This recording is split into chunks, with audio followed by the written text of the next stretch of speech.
So here we are at the end of the 8th turn in the late war. Victory point wise, we see the U.S. managed to get a big jump ahead. I'll explain some of why that happened. One quick look is at the headlines. The Chernobyl card came up, and the U.S. used that to prevent the Russians from placing anything in Europe.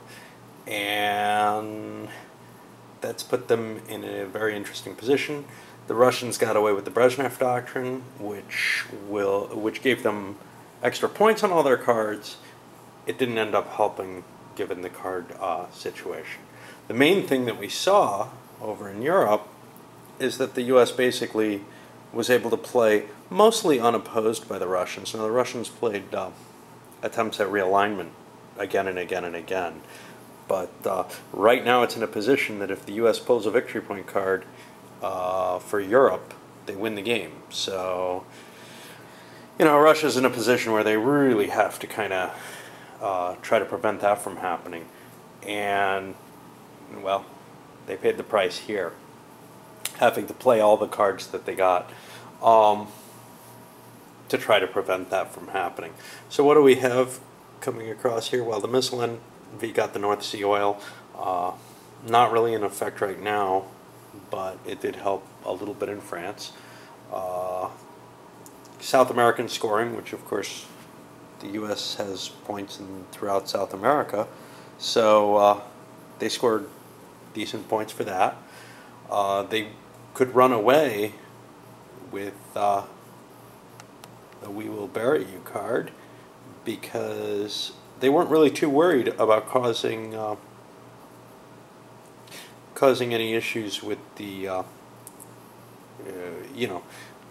with the victory points themselves.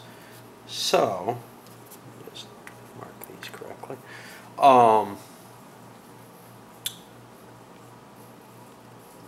The Alliance for Progress again gave some South and Central American victory points to the U.S. Let's try to get this out of, because they actually have decent points in both cases.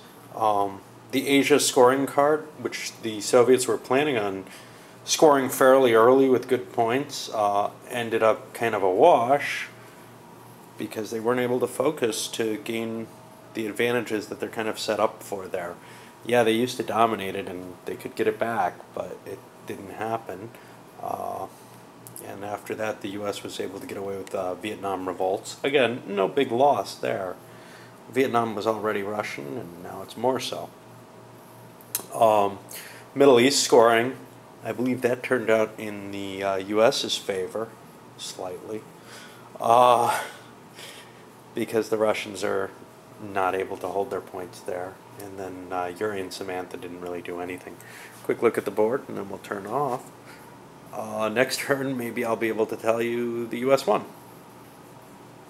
Maybe not. Oh, one more quickie. Well, two things. One is nobody did any military actions at all, which, again, turns out a wash in victory points. I kind of like the way this works. If you don't do something, your opponent doesn't really have to do that. I'll talk more about that on the wrap-up. I don't want to pollute this. I got burned for that already. So, even though I'm sure if I speak well of the game, I won't get burned. Okay, so the other thing was, been screwing up the rolls, like I said in other games. Every time that I play a game for the first time, solitaire or however, I'm going to mess something up. In this case, I didn't realize with the 8 spaces on the track, it looked like you get to play 8 cards. So somewhere around the second turn, I stopped playing as many. I started playing an extra card each turn, and last turn was the first one where I got the right number of cards. Excuse the game, but I mean, it's not that big an issue, except for the fact that the Soviet discard might have been able to get one in earlier. Yeah.